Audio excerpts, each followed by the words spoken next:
Assalamualaikum warahmatullahi wabarakatuh. Di sini kami dari kelompok 1 akan mempresentasikan hasil kerja kami, di mana kelompok 1 akan membahas tentang topologi jaringan. Yang anggotanya yang pertama itu ada saya sendiri, Ido Yudi Suroso dengan NIM 19006.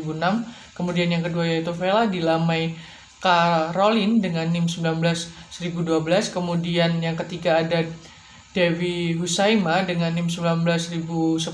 Kemudian yang keempat ada Muhammad Dandi Firmansyah dengan NIM 19103. Nah, di sini saya akan menjelaskan tentang apa itu topologi jaringan. Nah, topologi jaringan adalah suatu bentuk struktur jaringan yang dibangun atau diinstalisasi sesuai dengan kebutuhan dan digunakan untuk menghubungkan antara komputer satu dengan komputer lainnya dengan menggunakan media kabel atau wireless, teman-teman, seperti itu. Jadi secara simpelnya kita bisa memahami topologi jaringan sendiri adalah suatu struktur jaringan yang menghubungkan antara komputer satu dengan komputer lainnya dengan menggunakan media kabel atau wireless, teman-teman, seperti itu. Nah, sedangkan topologi sendiri itu memiliki banyak macam-macamnya, teman-teman.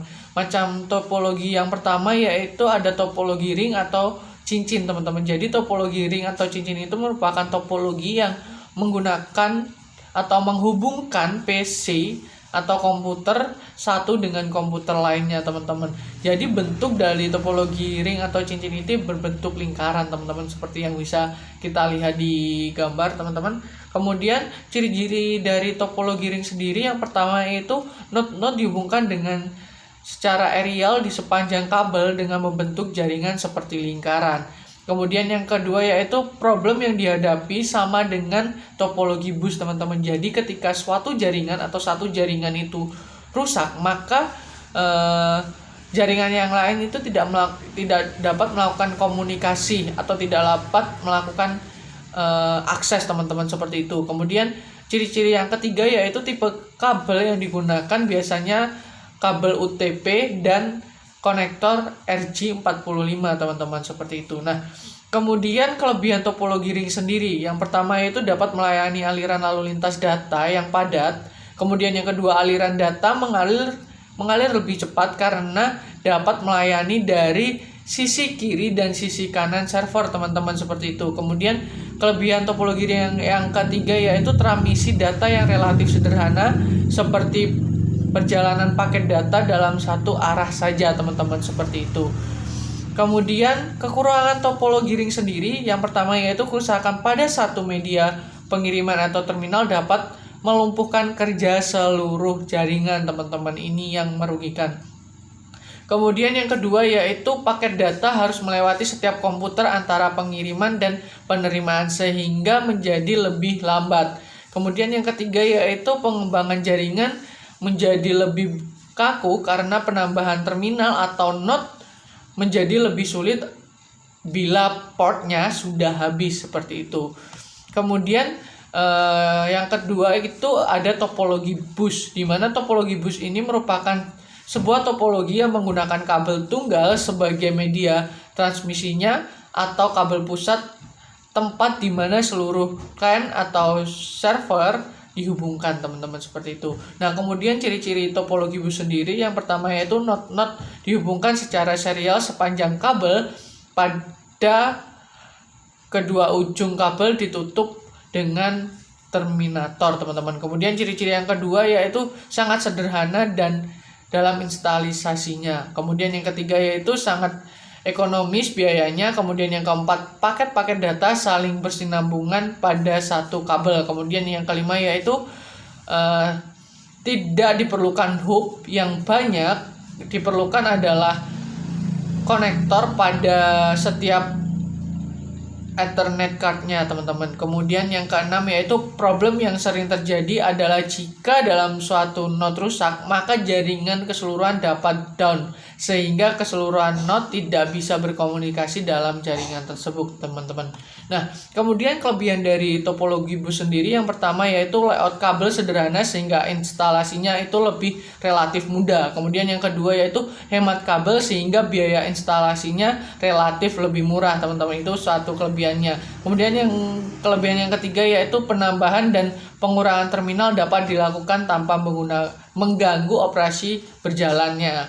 Kemudian kekurangan dari topologi bus sendiri yang pertama yaitu jika kabel utama atau backbone-nya putus, maka komunikasi akan gagal. Kemudian yang kedua yaitu bila kabel utama sangat panjang, maka pencarian gangguan juga menjadi sulit. Kemudian yang ketiga yaitu kemungkinan akan terjadi tabrakan data apabila banyak klien yang mengirim pesan dan akan menurunkan kecepatan komunikasi. Kemudian yang keempat yaitu keamanan data kurang terjamin. Yang kelima yaitu diperlukan repeater untuk jarak jauh, teman-teman, seperti itu. Untuk penjelasan selanjutnya akan dijelaskan oleh teman saya.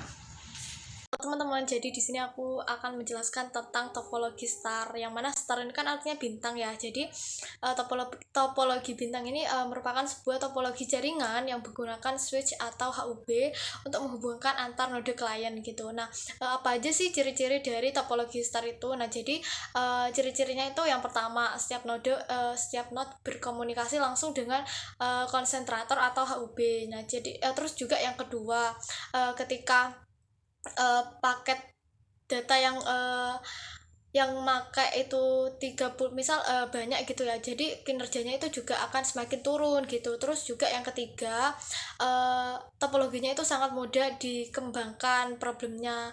Terus juga yang keempat, misal kayak jika salah satu internet cord rusak, itu salah satu kabel pada terminal putus, maka keseluruhannya juga masih tetap bisa berkomunikasi kayak gitu. Terus yang selanjutnya juga tipe kabel yang digunakan biasanya itu jenis UTP kayak gitu, teman-teman. Terus terkait kelebihan dari topologi star itu sendiri, jadi kelebihannya itu seperti yang sudah dijelaskan di PPT. Yang pertama, tingkat keamanannya itu jelas sangat baik, cukup baik. Terus yang kedua itu sifatnya itu fleksibel atau mudah dalam hal instalasi kayak gitu.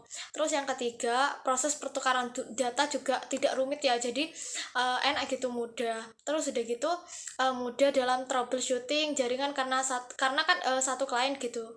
Terus selanjutnya yaitu apabila satu komputer itu mengalami kerusakan, komputer tersebut tidak akan membuat mati ke seluruh jaringan. Jadi kalau misalnya satu mati ya udah satu tok gitu, gak menjalar ke yang lainnya. Itu sih kelebihannya. Terus ada lagi yang selanjutnya yaitu kita itu dapat menggunakan beberapa tipe kabel di dalam jaringan yang sama dengan HUB yang dapat mengakomodasi tipe kabel yang berbeda kayak gitu. Nah, kan tadi udah dijelasin ya terkait kelebihannya apa. Terus tapi topologi star ini juga punya kekurangan, teman-teman. Kekurangannya apa saja sih? Nah, jadi kekurangan yang pertama ini, jika switch atau HUB titik pusat rusak, maka seluruh jaringan akan down kayak gitu. Terus yang kedua, jika terlalu banyak pengguna, maka lalu lintas akan semakin padat dan membuat jaringan itu lemot kayak gitu, teman-teman. Terus yang ketiga, dalam proses instalasi itu memboroskan banyak kabel. Terus yang keempat, boros kabel maka akan secara otomatis memakan biaya yang cukup banyak, karena kan udah teman-teman sadari ya, dengan banyaknya kabel itu pasti kan butuh kabel yang banyak.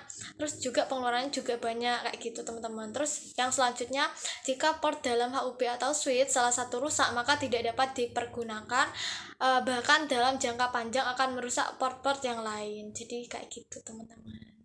Nah, untuk yang selanjutnya, di sini aku juga akan menjelaskan tentang topologi mesh. Nah, jadi untuk yang selanjutnya yaitu topologi mesh, yang mana topologi mesh ini merupakan topologi jaringan yang menerapkan hubungan antar sentral secara penuh, sehingga jumlah saluran harus disediakan untuk membentuk jaringan mesh adalah jumlah sentral dikurangi 1. Jadi jumlahnya itu dikurangi 1, misal kayak jumlahnya 2, jadi 2 dikurangi 1 sama itu dalam rumusnya itu n-1, n sama dengan jumlah sentral kayak gitu. Terus seperti yang teman-teman lihat di sini, ciri-ciri topologi mesh itu memiliki hubungan yang berlebihan antara peralatan-peralatan yang ada. Jadi bisa teman-teman ketahui ya, ini jaringan kabelnya ya mungkin ini sangat banyak sekali kayak gitu. Terus susunannya pada setiap peralatan yang ada di dalam jaringan itu saling terhubung satu sama lain. Jika jumlah peralatan yang terhubung sangat banyak, maka akan sulit untuk dikendalikan kayak gitu teman-teman, karena kan satu komputer itu memiliki banyak hubungan gitulah, hubungan jaringan, jadi sulit untuk dikendalikan kayak gitu. Dan juga memiliki tingkat redundansi yang tinggi, sehingga jika terdapat satu link yang rusak, maka suatu station dapat mencari link yang lainnya. Jadi kalau misal satu itu rusak, jadi bisa pakai yang kabelnya lainnya, soalnya kan jaringannya banyak kayak gitu ya teman-teman. Nah, untuk kelebihan dari topologi mesh itu sendiri, yang pertama itu jalur pengiriman data yang digunakan cukup banyak.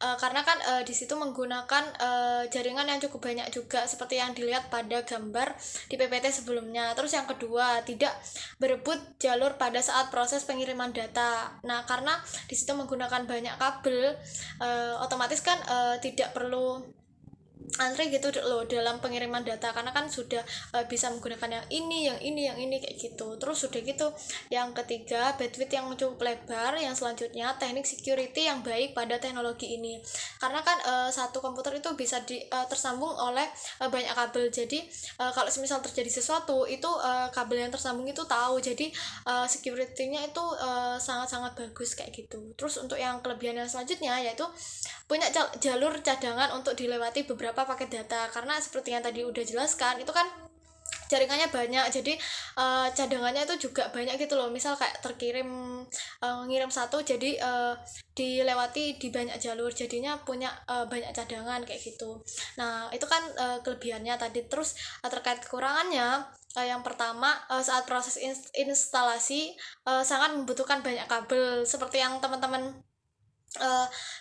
tadi udah dilihat ya di PPT yang sebelumnya, itu kan banyak sambungannya, jadi perlu banyak kabel juga. Terus untuk yang selanjutnya, menjadikan tempat instalasi sangat sempit dan terkesan tidak rapi, karena satu kabel itu dilalui oleh satu komputer itu melalui banyak kabel. Jadi ketika ada proses pengiriman itu kabel-kabel kan itu juga ikut gitu loh. Jadi satu komputer itu bisa ngirim ke banyak gitu loh, karena pakai jaringan kayak gitu. Jadinya itu membuat penyimpanannya itu jadi sempit, terus juga gak rapi juga, karena kan dilewati oleh semua data kayak gitu. Terus untuk yang selanjutnya, itu proses instalasi jaringan yang cukup rumit, karena harus menyambungkan jalur satu persatu antar komputer kayak gitu. Seperti yang tadi udah dicontoh, ngeliatnya aja rumit ya kayak gitu teman-teman. Terus untuk yang selanjutnya, yaitu memakan biaya instalasi yang mahal, karena membutuhkan banyak kabel kayak gitu. Karena kan semakin banyak kabel itu kan juga semakin mahal kayak gitu teman-teman. Nah, oke, untuk yang selanjutnya yaitu topologi tree. Nah, seperti yang teman-teman udah lihat, ini bentuknya kayak pohon ya teman-teman. Jadi topologi tree atau topologi pohon itu merupakan kombinasi dari beberapa topologi star yang menghubungkan dengan topologi bus, sehingga setiap topologi star akan terhubung ke topologi bintang lain menggunakan topologi bus. Biasanya dalam topologi ini nih ada beberapa tingkatan jaringan. Nah, dan jaringan pada tingkat yang lebih tinggi itu dapat mengontrol jaringan yang berada pada tingkat yang lebih rendah. Jadi kayak yang di tinggi itu bisa ngontrol yang di bawahnya kayak gitu teman-teman. Terus udah gitu, topologi tree nih juga mempunyai ciri-ciri. Ciri-cirinya apa saja sih? Jadi ciri-cirinya itu yang pertama itu dihubungkan melalui subnode dalam satu central node. Terus untuk yang kedua itu bisa mensupport baseband maupun broadband signal. Terus udah gitu, untuk yang ciri-ciri yang berikutnya, yaitu sedikit rumit dan perlu instalasi khusus, karena kan di sini kan gabungan dari beberapa topologi star dan juga topologi bus. Jadi seperti yang sudah dijelaskan sebelumnya, star itu merupakan topologi yang instalasinya juga cukup rumit. Nah, jadinya di sini itu apalagi digabungkan dengan bus itu juga cukup rumit juga gitu instalasinya. Terus tapi kelebihan topologi tree itu apa sih? Jadi kelebihan topologi tree itu yang pertama, jaringannya itu besar sehingga dapat mengelompokkan antara satu topologi dengan topologi yang lainnya kayak gitu. Terus yang kedua juga keamanannya yang sangat terhandle kayak gitu teman-teman. Karena kan ini juga topologi gabungan gitu loh. Jadi semakin sempurna terkait topologi star dan topologi bus itu digabungkan kan semakin bagus gitu. Terus untuk yang kekurangan, tapi topologi tree ini juga punya kekurangan. Yang pertama itu jelas proses instalasinya yang rumit. Terus yang kedua itu troubleshootingnya yang juga tidak mudah, karena kan jaringannya itu besar. Terus yang ketiga, biaya instalasi juga mahal kayak gitu teman-teman. Ini gak dapat dipungkiri ya terkait biaya instalasi, karena kan ini merupakan gabungan dari dua topologi, jadi otomatis biaya instalasinya juga lebih mahal kayak gitu. Terus untuk yang selanjutnya yaitu kinerja jaringan yang akan kinerja jaringan akan menjadi lambat karena kan user penggunanya itu semakin banyak kayak gitu teman-teman. Mungkin itu saja yang bisa saya jelaskan. Mungkin di slide selanjutnya akan dijelaskan oleh rekan saya. Baik, terima kasih. Perkenalkan, nama saya Dewi Saima, NIM 190810201010. Di sini saya akan menjelaskan tentang topologi linier. Topologi linier adalah jaringan komputer dengan topologi runtut atau biasa disebut dengan topologi bus runtut. Tata letak jenis ini adalah tata letak yang umum. Nah, ciri-ciri dari topologi linier adalah satu kabel utama menghubungkan tiap titik koneksi komputer yang terhubung ke konektor yang disebut dengan konektor T, dan pada akhirnya harus diakhiri dengan terminator. Nah, kelebihan dari topologi linier ini adalah yang pertama, menyimpan kabel. Yang kedua adalah tata letak kabel pada topologi ini sederhana. Yang ketiga, mudah dikembangkan. Yang keempat, tidak memerlukan pusat kontrol. Yang kelima adalah penambahan atau pengurangan terminator dapat dilakukan tanpa mengganggu operasi yang sedang berjalan. Nah, sedangkan kelemahan dari topologi linier ini adalah yang pertama, deteksi dan isolasi pada kesalahan sangatlah kecil. Yang kedua, kepadatan lalu lintas tinggi. Yang ketiga, keamanan data kurang dapat diandalkan. Yang keempat, kecepatan akan menurun apabila jumlah penggunanya meningkat. Yang kelima adalah diperlukannya pengulangan atau repeater untuk jarak jauh. Yang selanjutnya adalah topologi hybrid. Topologi hybrid bisa diartikan sebagai model topologi baru pada sebuah jaringan komputer yang tercipta dari gabungan dua atau lebih topologi jaringan yang berbeda jenis. Nah, dikarenakan merupakan gabungan dari berbagai jenis topologi, desain topologi hybrid menjadi terlihat lebih rumit dan tidak menunjukkan ciri khas tertentu. Beda halnya apabila kita menggabungkan dua jenis topologi yang sama, maka masih akan terlihat seperti bentuk aslinya. Nah, kelebihan dari topologi hybrid adalah fleksibilitas. Penggunaannya dapat disesuaikan dengan lingkungan yang kita gunakan. Yang selanjutnya, jika salah satu node mengalami gangguan, tidak akan mempengaruhi kinerja jaringan secara keseluruhan. Kemudian, meski lalu lintas data pada jaringan berbeda-beda, tapi tetap dapat beroperasi dengan lebih baik. Yang selanjutnya, kecepatan transfer data cenderung stabil yang disebabkan oleh penggabungan kelebihan dari topologi jaringan jenis lainnya sehingga kekurangannya dapat diminimalisir. Dan kelebihan lain dari topologi hybrid ini adalah pengembangannya cenderung mudah tanpa perlu merubah topologi yang sudah ada dan bisa dipakai untuk menggabungkan topologi jaringan jenis apa saja yang diinginkan.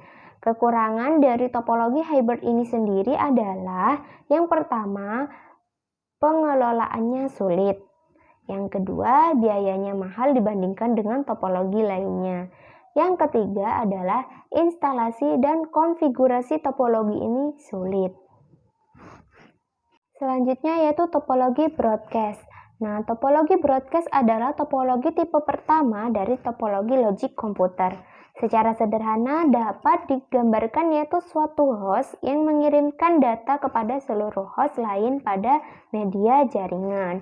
Kelebihan dari topologi broadcast ini adalah yang pertama dapat terhubung dalam berbagai jarak. Yang kedua dapat diakses sepanjang hari. Yang ketiga sistem keamanan lebih kompleks. Yang keempat pengaturannya lebih mudah. Dan yang kelima adalah kecepatan transfer yang seimbang dalam setiap perangkat.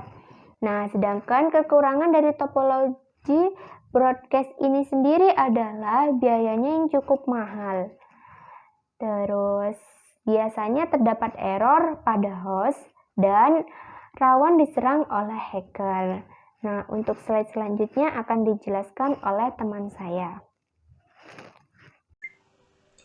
Ya, yang selanjutnya adalah topologi hierarki. Topologi hierarki ini bentuknya seperti pohon, bercabang dari komputer host yang dihubungkan ke switch dengan simpul lain atau noda secara bertahap. Tingkat yang lebih tinggi berfungsi sebagai pengatur kerja jenjang di bawahnya. Topologi ini biasanya digunakan oleh perusahaan besar atau organisasi besar yang memiliki beberapa cabang lokal, sehingga dari data dari pusat bisa didistribusikan ke cabang atau sebaliknya. Topologi hierarki ini juga bisa disebut topologi pohon, yang dimana topologi pohon ini adalah kombinasi karakteristik antara topologi bintang dan topologi bus. Topologi ini terdiri atas kumpulan topologi bintang yang dihubungkan dalam satu topologi bus sebagai jalur tulang punggung atau backbone. Komputer-komputer dihubungkan ke hub, sedangkan hub lain dihubungkan sebagai jalur tulang punggung. Topologi jaringan ini disebut juga sebagai topologi jaringan tertingkat. Topologi ini biasanya digunakan untuk interkoneksi antar sentral dengan hierarki yang berbeda.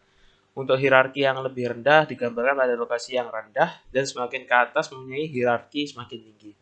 Topologi jaringan jenis ini cocok digunakan pada sistem jaringan komputer.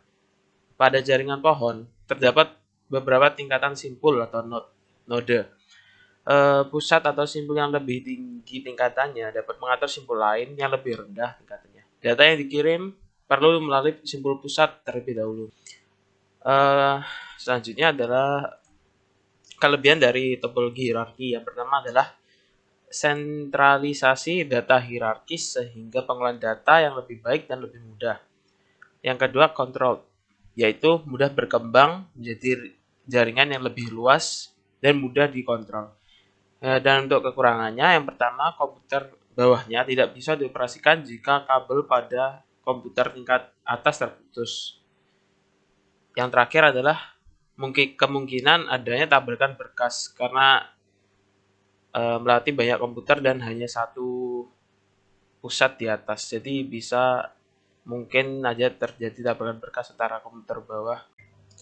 Ya, topologi selanjutnya adalah topologi peer-to-peer. Topologi peer-to-peer merupakan topologi yang sangat sederhana dikarenakan hanya menggunakan dua buah komputer untuk saling terhubung.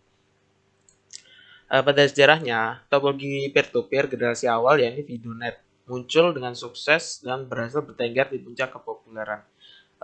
Aplikasi buatan Tom Jennings ini lahir pada tahun 1984 guna bertukar pesan antar pengguna Bulletin Board System atau BBS yang berbeda. Videonet inilah yang kemudian memunculkan aplikasi peer-to-peer serupa yang begitu beragam hingga saat ini.